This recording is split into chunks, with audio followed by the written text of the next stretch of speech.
Okay, we're back on the record on KCR 22211624, State of Idaho versus Lori Noreen Vallow. This is the sentencing hearing. We took a mid-morning break. The state concluded its sentencing recommendations, and the defense may now present theirs. The court would also thank everyone for complying with the conduct order in effect and not having any disturbances throughout the morning. I appreciate everyone continuing to comply with that order. With that in mind, then, Mr. Thomas, is the defense ready to present their recommendations? We are, Your Honor. All right, Mr. Thomas, you can proceed. Would the court prefer if I stand, or is it okay for me to sit, given the acoustics in the room? I think it'd probably be better if you remain seated to pick up the recording on the record. Very good, Your Honor. Thank you. Your Honor, some 20 years ago, I was sworn into the bar and took a sacred oath to uphold the Constitution. And part of upholding that Constitution is making sure that the state meets their burden on criminal cases. They're required to prove beyond a reasonable doubt every aspect of the case. And I used to be a prosecutor back in the day, 20 years ago. I understand the burden and I understand the weight that they carry. I enjoyed the job, but it was a bit of a commute. And after a couple of years, I found a job that was closer to home, gave me a little more opportunity to be with my family. And so I took the job, but I was going to be a job as a public defender. And it was hard. I was torn because people would come to me and they would say, you know, how can you do that? How can you represent people that are charged with such horrible and terrible things? And so I went to my wife, one of my best and greatest counselors, and I said, what do you think of all this? And she told me, John, I don't think Jesus Christ was a prosecutor. He is our greatest advocate. And I sit beside Lori Vallow, and I hope and pray for words that he would have me say. And so I've reflected upon this day and this hour for a long time, several weeks. And the message that I think I need to tell the court, and the recommendation that I need to give to the court regarding Ms. Vallow, is a message of peace and love and joy and hope. First of all, peace. There are so many victims in this case. So many lives have been touched in the negative way. There is devastation and destruction surrounding this case. 3 deaths. And my heart aches. It truly does, as does the rest of my team, Jim and Brandon and all of our experts. We ache with the victims in this case. There's a lot of hurt surrounding this case, and not just the direct victims. As the court is well aware, there are cousins and uncles and aunts and people just in the general public who have been touched by this case. And that hurt can sometimes be manifest as hate. And I think that Lori Daybell is probably the most hated woman in America right now, and maybe in the world. But that hate will never bring closure to the victims. That hate will never bring about the healing to those who are hurt by this case. And hate will never bring about peace. Martin Luther King Jr. once said that hate cannot drive out hate. Only love can do that. Darkness cannot drive out darkness. Only light can do that. So how do we stop the hurt and the pain and the loss? And I've heard from a number of people today who've talked about JJ never being able to reach his milestones or his 21st birthday, or we wouldn't know what Tylee was going to be when she grew up. We'll never see her playing in the front yard with her children. We'll never know. We'll never know what Tammy's students make of themselves as they grow up. But we need peace to replace the hurt. And that peace and that healing will only come about by love and compassion. And I hope that each person that's touched by this case, whether they're a family member or a friend or just someone who has followed this case from the beginning, I hope they can heal and find some semblance of peace again, because this world needs peace. Which brings me to love. And I think that's how we're going to get back to peace. And Lori, if she could speak to each one of those people who have been hurt by this case or been affected by this case in a negative way, her message would be one of love. Her motto is, love is the key. And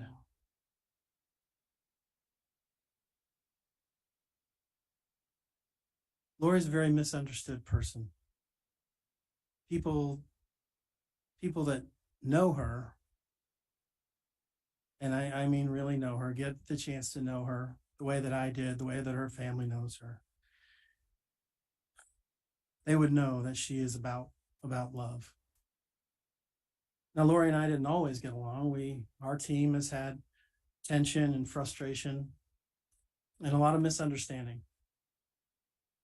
But overwhelmingly, an overarching concept behind Lori and everything that she says to us and everything that she does is love. So if you get to know Lori, you'd find that she's a very different person than she plays on TV. She's kind, she's loving, she's caring, she's very witty, she's insightful, she's smart. And if you talk to people that knew her prior to 2018, prior to this whole crazy series of events, you'll hear about a wonderful person who was active in her church, who was active in her community, who loved her children, very active in their lives. You'll hear people who talk about how great she was with their children in her church callings, in her neighborhood. She was a great mother to her kids. Her son, Colby, in fact, testified at trial that she was a great mother when he was growing up. She has redeeming values. Kay Woodcock sang her praises today, that Lori was a great mom and that Kay allowed JJ Canaan to be adopted by Lori and Charles. And there's a lot of confusion and there's a lot of misunderstanding about how this ultimately came to pass. And that's probably not going to change anytime soon. There will be a lot of misunderstanding and a lot of confusion for a while. This brings me to my last topic of healing, and that is of hope. So what is hope? Well, hope is defined as a feeling of expectation and desire for a certain thing to happen.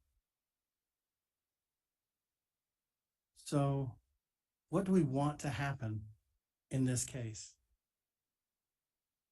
I think the court is well aware of the 4 goals of sentencing pursuant to Idaho Code 1925-21. The first and foremost is the protection of society. The second most important is rehabilitation, and then deterrence of the individual and the public generally. And finally, the least important, according to statute, is that of punishment. Now, first-degree murder is first-degree murder, and conspiracy carries the same punishment. Under Title 18, 4004, and I quote, "The court shall impose a life sentence with a minimum period of confinement of not less than 10 years, during which the period of confinement of the offender shall not be eligible for parole or discharge or credit or reduction of sentence for good conduct, except for meritorious service."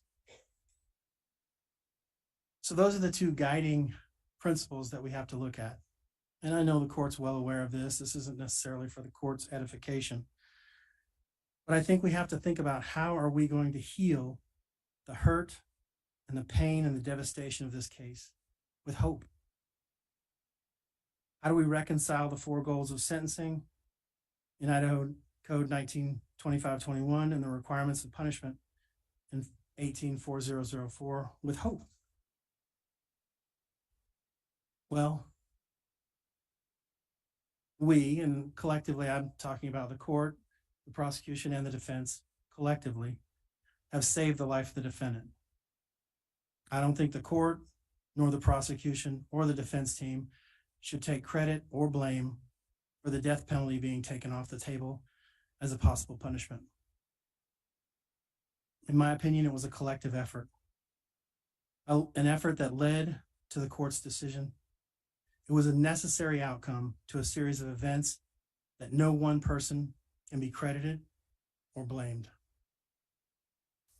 We saved her life, and that is a win.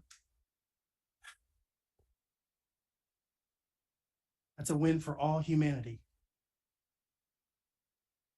So now what do? Court can, as the state requests, find a sentence appropriate of fixed life without parole. That certainly meets the protection of society and punishment, the first and last goals of sentencing. However,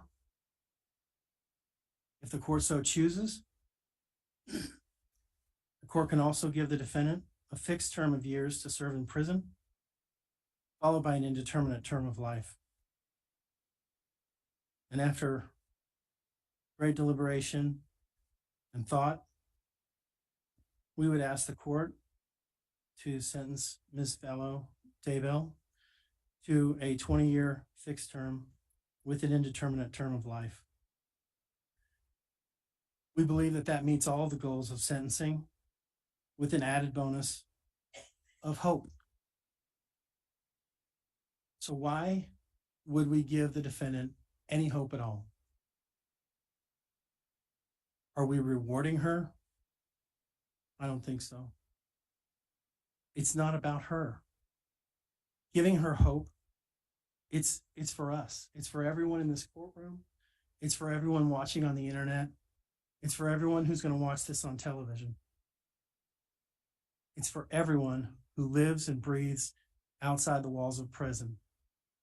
Her hope will benefit society. In our opinion, if you give her fixed life, you will have essentially thrown her away. She has no incentive to rehabilitate. There is no deterrent to her or anyone else. The punishment portion is final and all-encompassing. However, if we give her hope, we protect society by keeping her behind bars well into her 70s, but she has the incentive to be a model prisoner. She has the incentive to help those women that she interacts with in prison. And over time, she changes her behavior, her routines become habits, and she helps other inmates. She becomes a better person. And as these inmates interact with her, this better version of Vallow Daybell, they become better people as they re-enter society. So without hope, the likelihood of success in reaching any of the goals of sentencing other than punishment is very low, if not non-existent. Your Honor, we live in the greatest country in the world. We can do this. We can't bring JJ back. He will never reach those milestones. We can't bring Tylee back. She'll never have children of her own.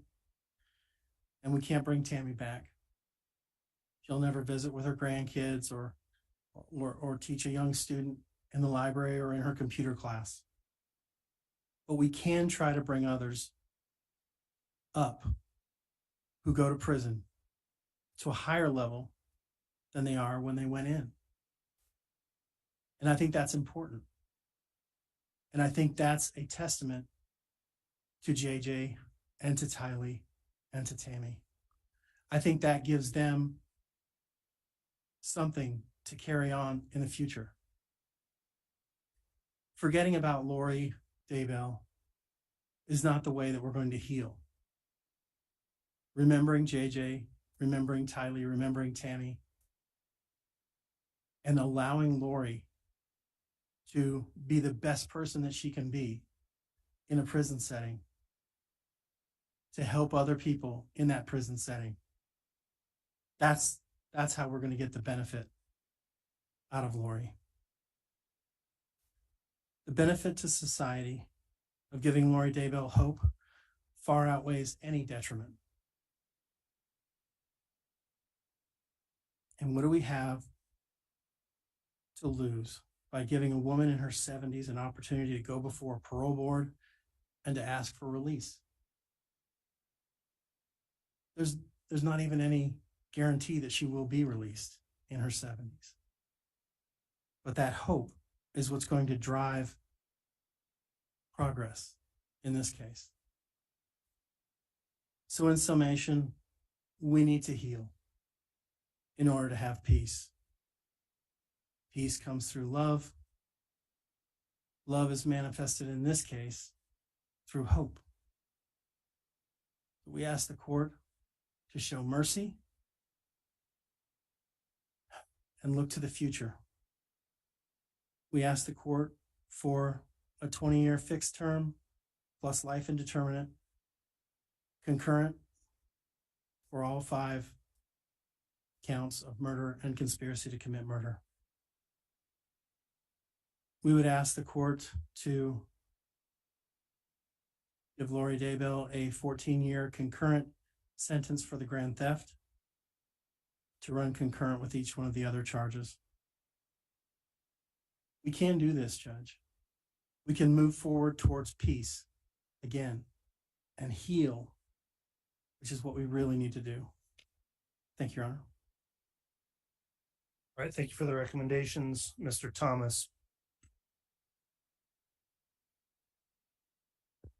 All right, Ms. Vallow, before I impose sentence, if you choose, you may address the court. This is known as the right of allocution, which permits you to make a statement on your own behalf or present any information in mitigation of the punishment for the crimes you've committed.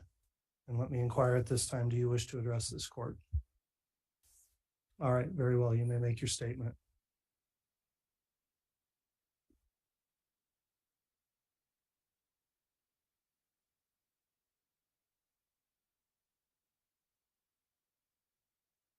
I would like to start by quoting John from the New Testament in the Bible.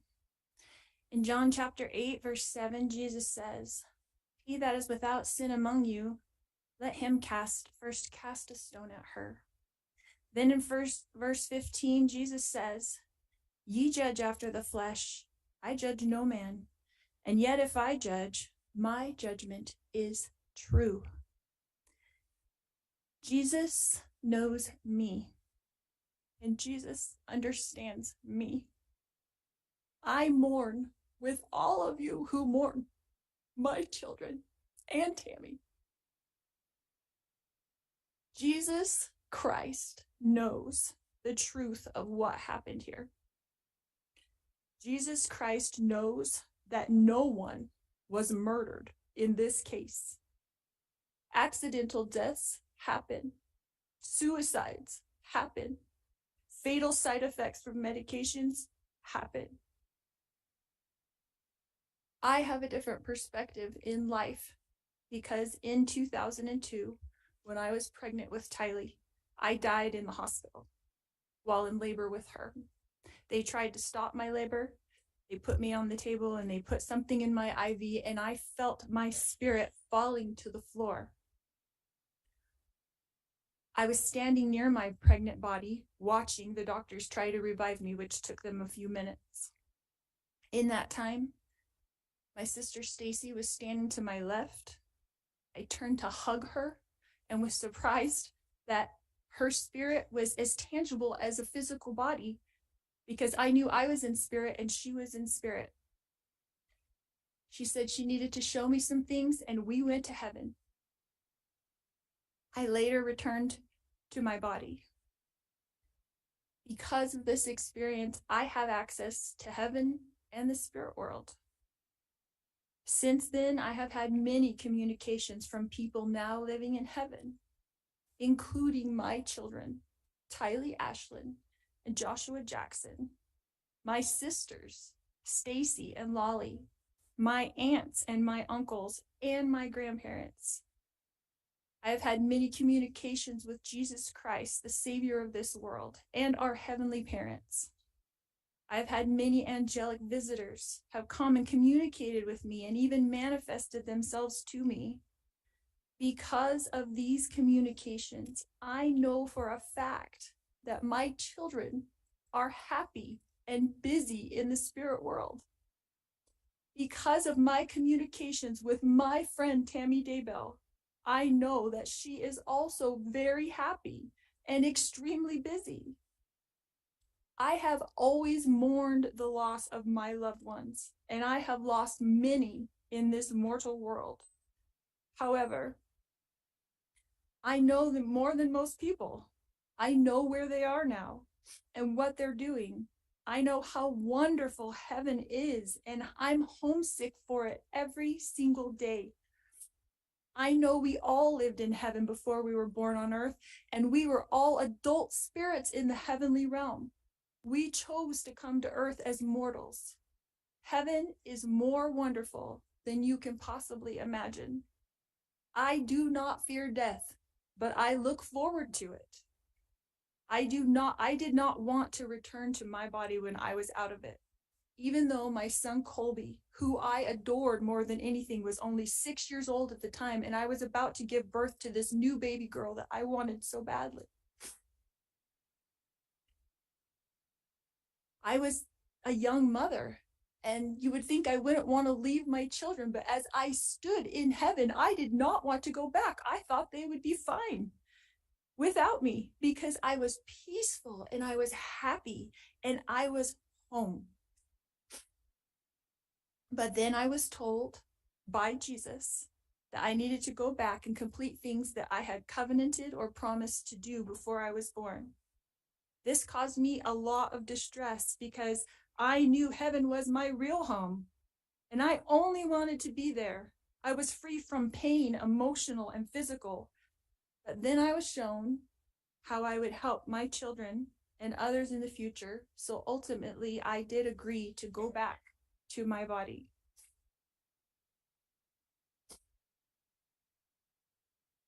Tylee has visited me. She is happy and very busy. Tylee is free now from all the pains of her life. Tylee suffered horrible physical pain her whole life. I sat with Tylee in the hospital year after year after year while she screamed in pain when the morphine wasn't even enough to take away the pain of her pancreatitis. I sat there while she cried, and I held back her hair while she threw up. And I am the only person on this earth who knows how much Tylee suffered in her life. She had pain every single day. She never felt good. Her body did not work right. And I don't know if that was from complications from me dying while she was being born or something else, but she had a very difficult life. She was sexually abused by her own biological father since she was 3 years old, and she was forced by family court to go visit him for 10 years against her will. I fought for her in court. I protected her. I tried to protect her with my whole life. I tried to protect her. I worried about her. every single day. Tylee had to get her GED because she couldn't go to school every day because she never felt good. She felt sick. Nobody knows this because Tylee, like myself, tries to put on a good front, tries to be a happy person, tries to have hope in life, tries to know that she's here for a purpose and that she has an eternal purpose to be on this earth. But I never stopped worrying about her. One of the times that Tylee came to me as a spirit after she died, she commanded me, and she said to me, "Stop worrying, Mom. We are fine." She knows how I worry and how I miss her. The first time JJ visited me after he passed away, he put his arm around me and he said to me, "You didn't do anything wrong, Mom. I love you. And I know you loved me every minute of my life." JJ, Joshua Jackson, was an adult spirit, and he was very, very tall when he put his arm around me. He is busy, he is engaged, he has jobs that he does there, and he is happy where he is. His life was short, but JJ's life was meaningful. JJ was a wonderful person and touched the lives of everyone, and I adored him every minute of his life. My eternal friend, Tammy Daybell, has visited me on several occasions. She came to bring me peace and comfort, and I know that she is extremely busy helping her family, especially her children and grandchildren, and I have a great love for Tammy.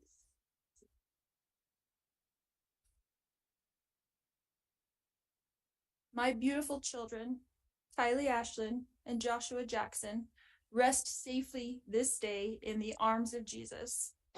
My wonderful friend, Tammy Daybell, rests safely this day in the arms of Jesus. And I look forward to the day when we are all reunited and I too will rest with them in the arms of my Jesus. All right, Ms. Vallow, thank you for your comments to the court. Let me ask you at this time, Ms. Vallow, are you fully satisfied with the representation you've received from your attorneys throughout this case? Yes. Thank you.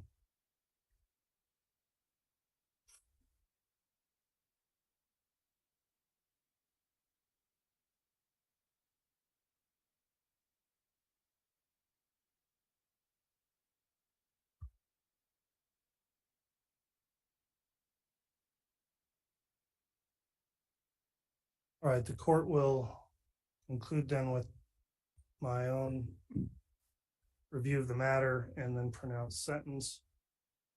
Ms. Vallow, based on the jury's verdict of guilty in this case, it is the judgment of this court that you're guilty of the following counts of the amended indictment. Count 1, conspiracy to commit first-degree murder of Tylee Ryan and grand theft by deception. Count 2, first-degree murder of Tylee Ryan. Count 3, conspiracy to commit first-degree murder of Joshua Jackson Vallow and grand theft by deception. Count 4, first-degree murder of Joshua Jackson Vallow. Count 5, conspiracy to commit first-degree murder of Tammy Daybell. And count 7, grand theft. I've carefully reviewed the record of this case, beginning with your prior criminal history. Very notably, you're 50 years old. These are the first criminal convictions you've ever had. I will note, however, in addition to these convictions, you have 2 additional conspiracy to commit first-degree murder cases pending in Arizona. And it's somewhat incredible in this case that seeing you've gone from no criminal history in your life to now having been convicted of 2 counts of first-degree murder, 3 counts of conspiracy to commit first-degree murder, and you continue to face more additional counts of conspiracy to commit first-degree murder in another state. I've looked at the recommendations in the pre-sentence investigation report. It ultimately recommends a prison sentence stating, quote, incarceration under the custody of the Idaho Board of Correction. Normally, the court would have some additional information to rely on in fashioning its sentence, including the benefit of recommendations based on a gain evaluation, substance abuse report, mental health review, and other reports. However, you elected not to cooperate with the pre-sentence investigation. As I would note on page 23 of the pre-sentence investigation report, it states, quote, Lori Vallow Daybell intends to remain silent during the pre-sentence investigation process. She has the packet, but does not intend to answer any questions of evaluators or investigators. Quote, no attempts were made to complete the court-ordered screenings due to her refusal. I'm advising you that that was your choice to not cooperate in the pre-sentence investigation, but it left me without some additional information that potentially could have been mitigating in your case. And as I proceed with the sentencing, I'll note those deficiencies in the information I normally would have in a pre-sentence investigation report. As has been mentioned by both sides here, the court has to consider certain sentencing objectives when I sentence somebody, and these are set out in cases including State versus Hill, which is a Court of Appeals case, 103 Idaho 565, and it's been adopted by our Supreme Court as well. And I have to consider for main objectives, number one, the protection of society, which is the primary objective. 2, deterrence of the individual and public generally. 3, possibility of rehabilitation. And 4, punishment or retribution for wrongdoing. That case states, moreover, it's clear as a matter of policy in Idaho, the primary consideration is the good order and protection of society. All other factors must be subservient to that end. I've also reviewed and considered the criteria set forth in an Idaho statute 1925-21 on the question of whether or not you should be confined to prison and to what extent. That statute sets out a variety of factors I have to consider in weighing whether a long prison term here would be appropriate. Some of the attorneys cited already to some of the provisions of that statute, and again, it talks about the primary consideration of the protection of society, and also talks about the impact on the victim, the possibility of risk reduction through rehabilitation, and deterrence are also to be considered. There are some factors laid out in that statute that are not necessarily controlling, but weigh in favor against either imprisonment, or in this case where imprisonment's required, an extensive imprisonment term. Some of those factors under Part 2 of this statute is the defendant's criminal conduct neither caused nor threatened harm, which is clearly not the case here. That the defendant did not contemplate the conduct would cause or threaten harm. Again, that would not apply here. The defendant's criminogenic needs indicate the defendant will benefit from supervision and treatment in the community. That's unavailable, as community treatment can't occur with a minimum prison sentence required here. Another factor, where there's substantial grounds tending to excuse or justify the defendant's criminal conduct, though failing to establish a defense. I don't find those apply given the facts of this case. Other factors, the victim of the defendant's criminal conduct induced or facilitated the commission of the crime. That did not occur here. Another part talks about compensation, which I don't find would be appropriate here other than on the grand theft charge. Part G, the defendant has no history of prior delinquency or criminal activity or has led a law-abiding life for a substantial period of time before the commission of the present crime. That is the single most mitigating factor I see in this case. Again, it's unbelievable that at your age you have no prior criminal history and now you sit here convicted of the most serious charges. I also have to consider whether the criminal conduct was the result of circumstances unlikely to recur. Based on the evidence in this case, and in particular, considering the statement you just made to the court, I find it weighs against me finding in mitigation for that factor. And then finally, the character and attitudes of the defendant indicate the commission of another crime is unlikely, or the defendant demonstrates amenability to treatment. So those are the mitigating factors. Then in aggravation, we have more factors to consider. Is there an undue risk that during the period of a suspended sentence or probation, the defendant would commit another crime harmful to another person? Would a lesser sentence depreciate the seriousness of the defendant's crime? Will imprisonment provide appropriate punishment and deterrent to the defendant? Will imprisonment provide an appropriate deterrent for other persons in the community? And a factor that would not apply here is the defendant a multiple offender or professional criminal. I don't have an LSI score, which is one value I can look at to help determine whether or not you'd be likely to reoffend. I don't have that because you wouldn't cooperate with the report. So considering here that you've lived a law-abiding life and for a long time, you were obviously a good mother, sister, daughter, and friend to many people. I have to take that into account. You've served a very long time of local jail, over 1,200 days, and the report is you've been a great inmate, never caused a problem for anyone in the jail. And you should be commended for that. And that also shows that you are capable of that. I believe your counsel when they tell me you're an intelligent person. Up until all these events began to transpire, you've achieved goals in your life, you've done important things in your life. And I'd note that despite some of the comments here today, I have found that during my interactions with you throughout this long case, including your trial, you've been respectful of the court. Do we know what this beeping is that keeps going off? Sorry. All right, the court will next consider, and I think it must be considered in mitigation, that you do have mental health issues. I've dealt with those throughout the context of this case where there were commitment proceedings. I've reviewed those reports and have that personal information from having gone through the determinations of whether or not you were competent or fit to stand trial.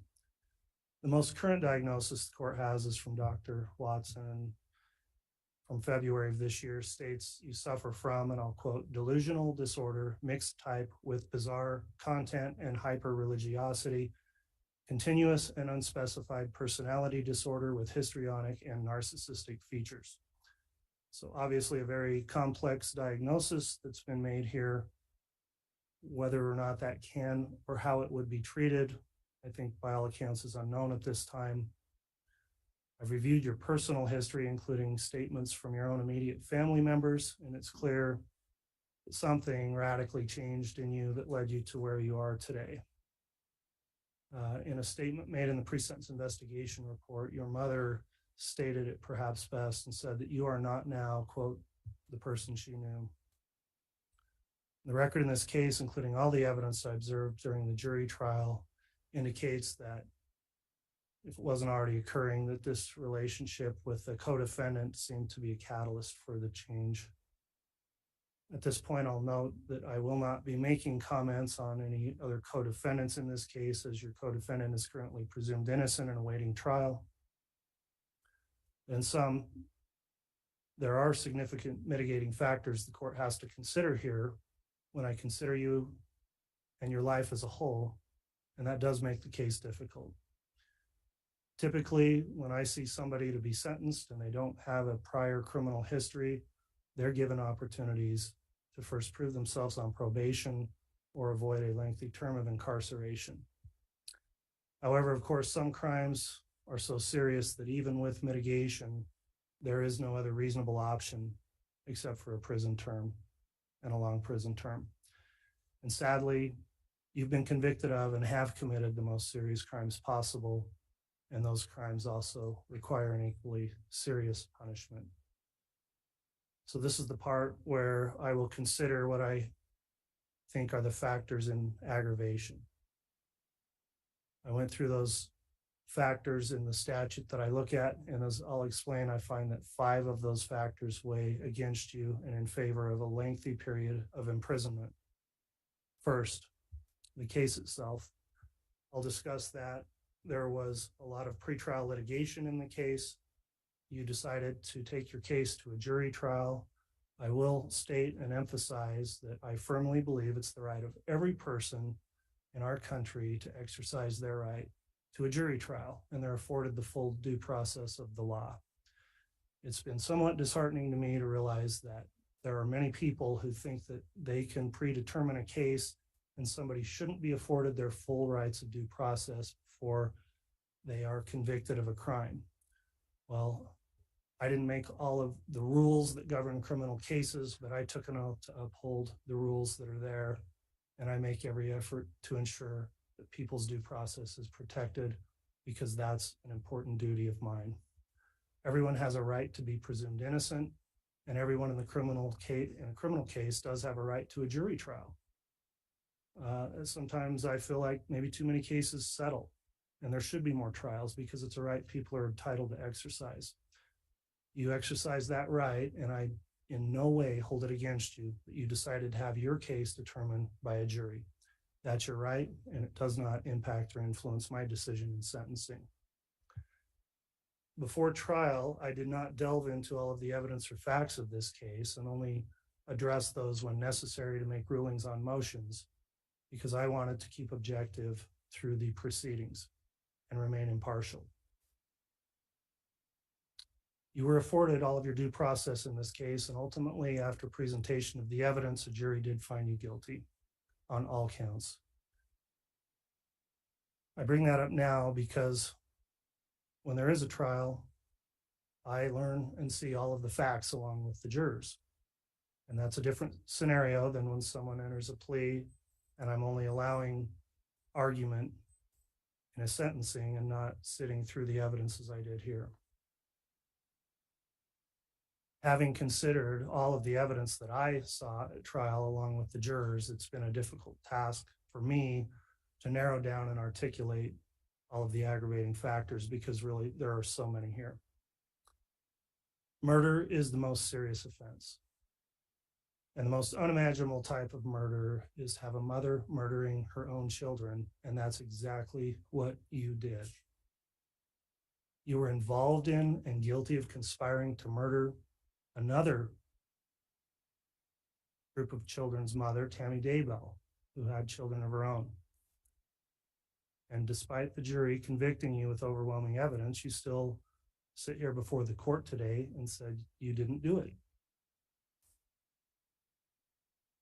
You came here to East Idaho, where I've spent my life, and moved here from another place already with plans in progress to make your children disappear. The evidence bore that out at trial.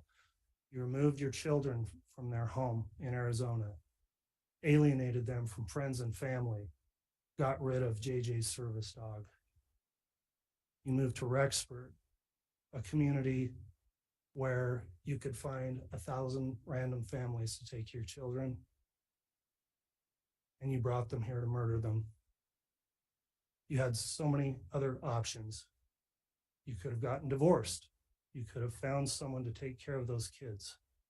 But as the state was able to prove at trial, you chose the most evil and destructive path possible. You killed those children, according to the state's theory, and I believe it, to remove them as obstacles and to profit financially. You justified all of this by going down a bizarre religious rabbit hole, and clearly you are still down there. While you were enjoying your new life in Hawaii, countless law enforcement officers, family members, and volunteers were searching for your children. And I don't think to this day you have any remorse for the effort and heartache you caused for others who looked for your children when you knew where they were and knew they were dead. They were found dead, burned, mutilated, and dismembered, and buried like animals. After you knew they were dead, you collected public-funded assistance payments meant for them, and that was blood money you kept for yourself. And that's the grand theft charge you've been convicted of. Your sister, your son talked to you, begged with you, while you were in the jail during phone calls I heard at trial. And those were very sad and difficult calls to hear. And you didn't provide any assistance or comfort to them. During the trial, when the evidence came out about how these children were found and the state they were in, you wanted to be excused and not have to watch the evidence, and were fine to let all the other people in the courtroom, including the jurors, have to bear through that. However, I ruled that you did have to sit and watch and see the result of your heinous crimes. The jurors in your case fulfilled their duty admirably. All 18 jurors we had, because we had alternates, went through the entire trial and faithfully fulfilled all their obligations and all the instructions. So we were able to get impartial jurors who weren't already tainted by pretrial publicity to decide your case. And I do thank the jurors publicly for the service they rendered. Those jurors, I noted during the trial, were very good at keeping their emotions in check and keeping stone-faced, as they're supposed to do, and be objective until the case is done and submitted. However, I did note at certain times during the trial, such as when there were videos and pictures shown of you in Hawaii at this time frame when JJ and Tylee were lying in shallow graves, the disgust on the faces of those jurors was evident, and shocking revelations about what happened here just kept coming through the trial. The crime scene was a horrific thing to have to review, and there's images that I will never get out of my mind, and I'm just looking at the pictures. Law enforcement officers who had to deal with the aftermath of what you did, I'm sure were traumatized, and I know it was traumatic as well for the jurors who had to sit through and see the photographs of these dead and mutilated and buried children. For those people who loved and cared about JJ and Tylee and Tammy Daybell, to have to see those photographs of them through trial of their dead and desecrated bodies must have been devastating. Tammy Daybell was murdered as a result of your conspiracy. She was, by all accounts, a healthy, happy mother and wife through a lot of her life, and you were out shopping for wedding rings to marry her husband while she was still alive. You were planning a wedding to her husband while she was still alive. You haven't shown any remorse for any of those actions, and she ended up being murdered, buried, had to be disinterred later so an autopsy could be performed in order to prove the evidence of what you had done. She didn't deserve any of that. You took her life away. You destroyed that family, fractured it to the point where, in the information I've had through the PSI, there are relationships that will probably never be mended that have rippled as a result of what's happened. JJ and Tylee, of course, 7 years old, 16 years old, were separate people whose lives were cut way too short because of you. Never got to grow up and be adults.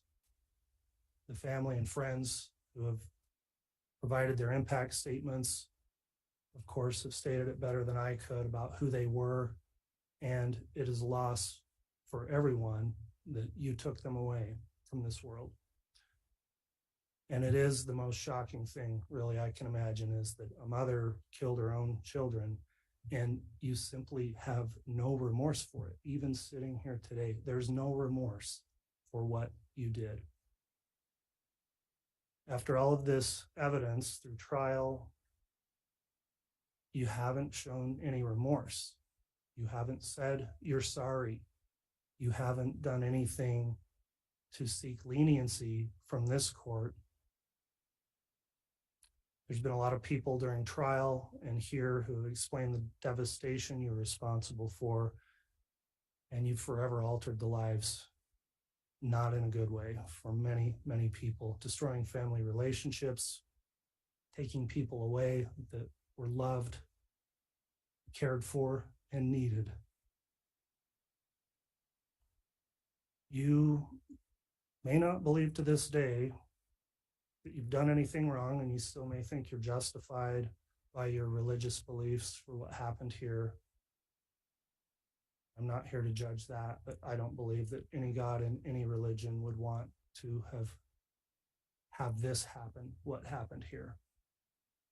And your crimes are heinous and egregious, and that alone can constitute a major aggravating factor that requires me to impose a serious length of incarceration. So after weighing all those factors, I need to, in aggravation, I find that the sentences I'm about to impose will serve the interest of justice by, number one, preventing you from ever doing this again, that they will not depreciate the seriousness of your crimes, will punish you appropriately, and will serve to deter both you and others. So that concludes the aggravating factors the court considered. At this time, then, I am prepared to pronounce sentence. Mr. Thomas, Mr. Archibald, and defendant, would you please rise for the pronouncement of sentence?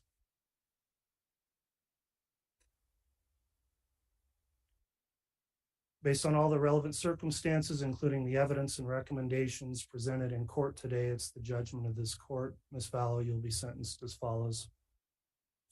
I'll first note I'm going to take up the counts out of order as I want to address the substantive murder sentences first. So on count 2, the charge you were convicted of, the first-degree murder of Tylee Ryan, you are sentenced to the custody of the State Board of Corrections to serve the maximum allowed sentence of fixed determinate term of life imprisonment with no possibility of parole. On count 4, the charge of the first-degree murder of Joshua Jackson Vallow, you are sentenced to the custody of the State Board of Corrections to serve the maximum allowed sentence, a fixed determinate life imprisonment sentence with no possibility of parole. I'll next address the 3 conspiracy counts you've been convicted of, and note under Idaho Code 18-1701, the punishment for those crimes is the same as the underlying offenses you combined to commit. One of the offenses you combined to commit was first-degree murder, so those may be punishable also by imprisonment for life.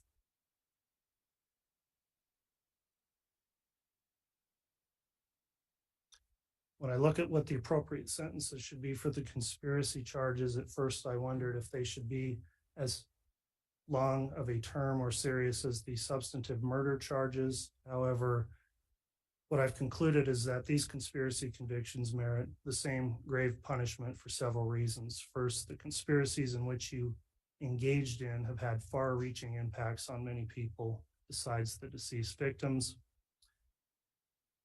And with what the court's heard, I am convinced that the conspiracy charges also merit the same serious sentence. So on count 1, the conspiracy to commit first-degree murder of Tylee Ryan and grand theft by deception, you're sentenced to the custody of the State Board of Corrections to serve the maximum allowed sentence, a fixed determinate term of life imprisonment with no possibility of parole. On count 3, the conspiracy to commit first-degree murder of Joshua Jackson Vallow and grand theft by deception, you're sentenced to the custody of the State Board of Corrections to serve the maximum allowed sentence, a fixed determinate term of life imprisonment with no possibility of parole.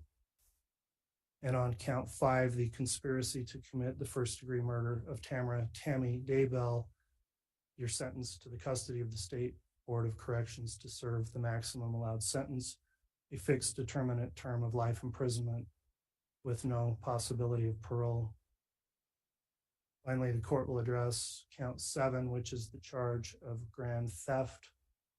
On that charge, court is going to sentence you to a fixed determinate term of 5 years of prison, followed by an indeterminate term of 5 years of prison for a total 10-year term of imprisonment on the grand theft. Court will next consider whether sentences should be imposed consecutively or concurrently. I generally don't, I'm a pragmatic person, and I've struggled with the point of a consecutive sentence, when in Idaho, life sentence is just that, a life sentence without parole. And I've thought it through. However, when I looked at this case and the more I thought about it, I've determined that because there are 3 separate murders with 3 separate victims that occurred at 3 separate times, then running counts concurrently would not serve the interests of justice, because those crimes all need to be taken into account separately and distinctly and individually. And you need to be held accountable separately for each of the 3 murders. So on those counts, the court will run consecutively the count 2 murder of Tylee Ryan, consecutive to count 4, the murder of Joshua Jackson Vallow, and count 5 will run consecutive to count 2 and 4, the conspiracy to commit first-degree murder of Tammy Daybell. So 3 consecutive life terms of prison. The remaining counts will be concurrent to the counts that are consecutive. The court will impose fines as requested by the state in the amount of $25,000 for all counts except the grand theft. On the grand theft, the fine will be in the amount of $1,000. The court will assess the civil penalty that was requested, and I find it's appropriate under Idaho Code 195307 of $5,000 per victim on each of the 3 victims as a civil penalty. And then finally, the restitution, which was requested by the state. Mr. Wood, if you could reiterate that number, 22,000, of what the restitution term is. And I want to inquire if there's any other restitution being sought by the state. Thank you, Your Honor. I believe I said 22,545. And the state would ask for an additional 30 days to submit any further restitution for the victims, living victims who have been deemed as such by this court. The court will assess that restitution on the grand theft charge of $22,545 as shown through the evidence at trial. And the court will allow 30 days for additional restitution requests, but that will be waived if it's not submitted timely.